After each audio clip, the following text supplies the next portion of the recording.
Selamat datang di Ermo TV.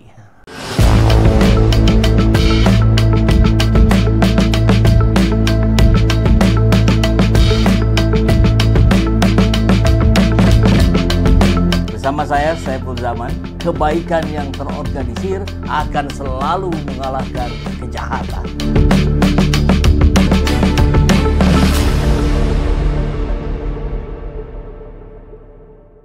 Kalau dihentikan, hentilah, nggak mau tahu, nggak mau apa, nggak mau dengar, nggak mau apa gitu kan.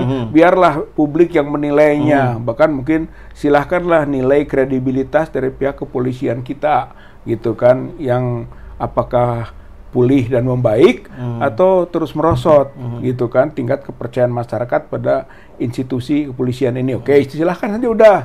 Tapi yang di Polda Metronya kita lawan juga secara hukum. Bahkan kalau sampailah kriminalisasi berjalan masuk ke ruang pengadilan, maka pengadilan itu akan menjadi ajang gitu untuk proses pembuktian ijazah yang diduga ijazah Jokowi itu palsu, ya gitu, atau sebaliknya.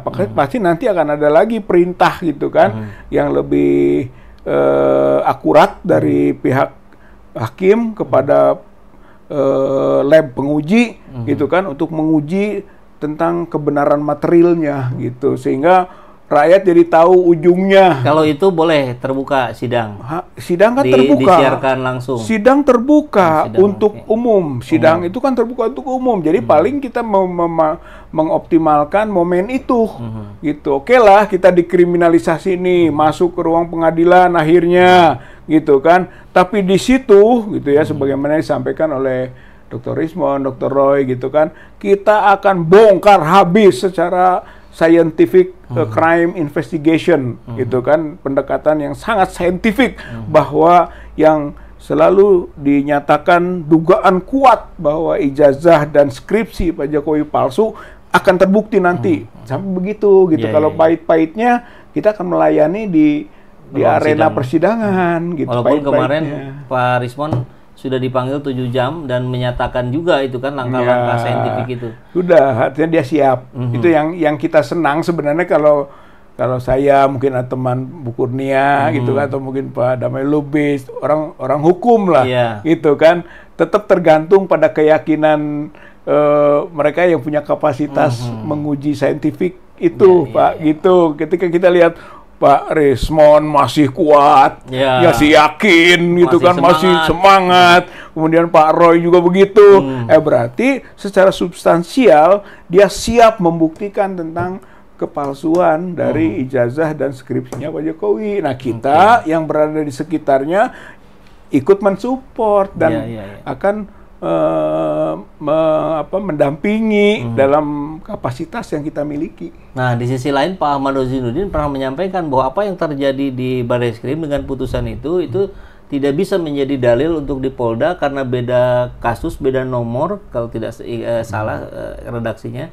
Nah, ini harus diuji lab lagi di Polda Metro. Ya, pandangannya Pak Khozin begitu. Artinya seharusnya pengujian itu di Polda. Karena memang di situ sudah merupakan bentuknya laporan, gitu ya, laporan kemudian penyelidikan dalam konteks laporan kan gitu, yang bisa naik ke penyidikan, yang bisa memberi status tersangka misalnya, gitu kan, berarti di situ gitu pengujiannya gitu. Nah itu hal yang wajar, sehingga dia mempermasalahkan pengujian di Barreskrim, gitu ya, karena Barreskrim Dumas belum ada laporan seperti yang di Polda Metro. Di situ mah laporan informasi penyelidikan dalam konteks laporan informasi karena Dumas. Kalau belum ada LP yang sama. Gitu berarti levelnya lebih tinggi yang LP. Sebenarnya lebih tinggi LP. Bahkan yang tadinya di Barreskrim juga akan sampai ke LP gitu. Setelah selesai, kalau berlanjut ini nggak langsung penyidikan, ke LP dulu gitu, baru LP penyelidikan, dengan berita acara penyelidikan atau pemeriksaan menuju ke penyidikan dan seterusnya. Memang ini juga agak simpang siur juga diskusi-diskusi di publik. Konon katanya uji forensik versi Barreskrim itu ada yang dengan diraba katanya. Ya, memang itu karena Brigjen Juhandaninya yang menyampaikan di gitu. konferensi pers itu Waktu ya? konferensi pers itu menyatakan waktu menguji skripsi soal lembar pengesahan, dia meraba dan melihat cekungan-cekungan gitu kan. Kemudian menyimpulkan ini hand press, ini letter press. Kemudian dikonfirmasi ke Perdana Press. Katanya iya, selesai saja gitu, identik saja gitu kan, asli saja. Padahal menurut ahli-ahli yang kita gitu kan nggak bisa begitu caranya. Yang disebut dengan scientific crime investigation, standarnya itu harus diuji lagi, tintanya uji gitu kan, usianya berapa lama, kertasnya sama enggak yang di lembar pengesahan dengan yang di konten skripsi, sama enggak dengan ijazah, jangan-jangan beda tahunnya, gitu kan, itu nggak diuji, gitu. Belum lagi kalau di ijazahnya diteliti, gitu kan, mengenai capnya, gitu kan, apa namanya apa tuh namanya lah, RGB lah ya, red, green, blue, analysis, gitu, yang respon analisa, gitu kan, sehingga kok cap di bawah foto gitu, terus fotonya gitu kan ada face recognition kata Dr. Roy Suryo bahwa itu nggak cocok dengan Jokowi, itu bukan foto Jokowi, itu nggak diungkap itu di kemarin, berarti gitu kan diragukan uji forensiknya, scientific crime investigation, gitu. Jadi terlampau sederhana pengujian yang dilakukan oleh Bareskrim, sehingga bisa disimpulkan, ini mah kejar tayang, ini mah kejar target, yang penting keluar saja aslinya. Belum lagi itu kan identik tidak identik, tapi yang disimpulkan otentik, kan gitu. Jadi ujung-ujung asli aja. Katanya identik, tidak identik, nggak ada hubungan dengan asli dan tidak asli. Sehingga gitu. Masyarakat sekarang ramai juga memposting fotokopi uang, kemudian disandingkan dengan ini identik nih, berarti ini asli katanya fotokopi.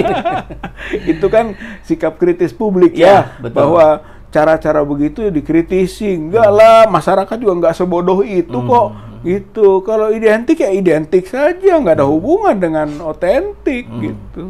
Kalau pernyataan yang ini saya ingin mengklarifikasi dulu Pak Rizal, apakah dari Pak Rizal atau dari yang lain yang menyatakan bahwa Bareskrim tidak berwenang menyatakan ijazah itu asli atau palsu? Iya, saya juga menyatakan begitu. Yang berhak menyatakan ijazah asli atau palsu pengadilan. Gitu. Itu toh semua itu diproses dulu, nanti pengadilan yang memerintahkan pengujian sampai pada nanti vonisnya ijazah itu palsu, ijazah itu asli, pengadilan. Oh, jadi maksud Pak Rizal apapun hasilnya dari Bareskrim, entah itu asli atau belum palsu, belum final, ini tetap harus maju ke kejaksaan. Nanti kan masih ada tahapan itu, gitu kan, mungkin dari penyidikan sampai ke nanti ada SPDP, masuk ke kejaksaan melakukan proses penuntutan, pendakwaan, gitu kan, lalu diuji di pengadilan, gitu kan, dengan saksi-saksi, dengan bukti-bukti dan sebagainya, akhirnya divonis. Salah tidak salah tergantung bukti. Bukti itu ditetapkan nanti oleh hakim, itu asli, itu palsu, sehingga pencemaran nama baik bisa terbukti, gitu kan, karena itu asli. Tapi kalau dinyatakan itu palsu, maka tidak kena delik pencemaran nama baik atau fitnah. Nah, di saat itu maka bebas kita, misalnya ini orang-orang yang didakwa itu, bebas. Nah, kalau sudah bebas, yang melapor itu disebut pelaporan palsu. Dia akan nanti kena.